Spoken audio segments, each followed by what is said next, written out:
नमस्कार साथियों, आज हम जानेंगे एक अद्भुत युद्ध की कथा जहां लड़ाई केवल बल की नहीं थी बल्कि ज्ञान और अज्ञान के बीच थी। यह कहानी है भगवान हरि यानी विष्णु और असुर हयग्रीव की। यह एक ऐसी लीला है जिसमें वेदों की रक्षा, सत्य की विजय और अहंकार का अंत होता है। आइए सुनते हैं हरि और हयग्रीव की कथा। बहुत समय पहले हयग्रीव नाम का एक राक्षस पैदा हुआ था।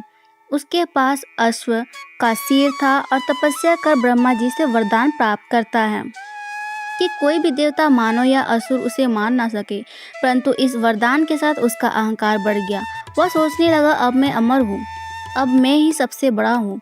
हयग्रीव का यह पता चला कि वेदों में वो ज्ञान छुपा है जो पूरे ब्रह्मांड को चलाता है।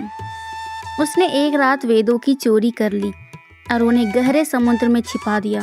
देवता घबरा गए, अगर वेद ही नहीं होंगे तो धर्म और सृष्टि कैसे चलेगी। वे भागे भागे भगवान विष्णु के पास पहुँचे। भगवान विष्णु ने सब कुछ सुनकर आंखें बंद की। उनका मन व्याकुल हो उठा। वेद सृष्टि की आत्मा है, उन्हें वापस लाना अनिवार्य है। लेकिन हयग्रीव को मारने का वरदान तो उसे अमर बना चुका था। फिर भगवान ने एक चतुर उपाय सोचा, अगर कोई अश्वमुख वाला ही उसे मार सकता है तो मैं ही हयग्रीव रूप धारण करूंगा। भगवान विष्णु ने हयग्रीव का रूप धारण करके शरीर मानवीय और सिर घोड़े का। उनका तेज असाधारण था। उनकी आंखों में ज्ञान की ज्वाला थी और हाथों में था धर्म का अस्त्र। भगवान विष्णु हयग्रीव रूप में समुद्र की गहराई में पहुँचे। वहाँ उन्होंने देखा हयग्रीव वेदों को अपने पास छिपाए बैठा है। तभी वहाँ शुरू हुआ धर्म और अधर्म का युद्ध, ज्ञान और अज्ञान का संग्राम। दोनों हयग्रीव रूप में थे, परंतु एक था अहंकारी और दूसरा परम ज्ञानी। युद्ध भीषण हुआ और अंत में भगवान विष्णु ने असली हयग्रीव का वध कर दिया। जैसे ही असुर हयग्रीव मारा गया, भगवान विष्णु ने वेदों को पुनः प्राप्त किया। उन्होंने वेदों को ब्रह्मा जी को सौंप दिया। ब्रह्मा जी ने उन्हें फिर से 4 भागों में विभाजित किया, ऋग्वेद, यजुर्वेद, सामवेद और अर्थवेद। ब्रह्मांड फिर से धर्म, ज्ञान और सत्य के पथ पर लौट आया।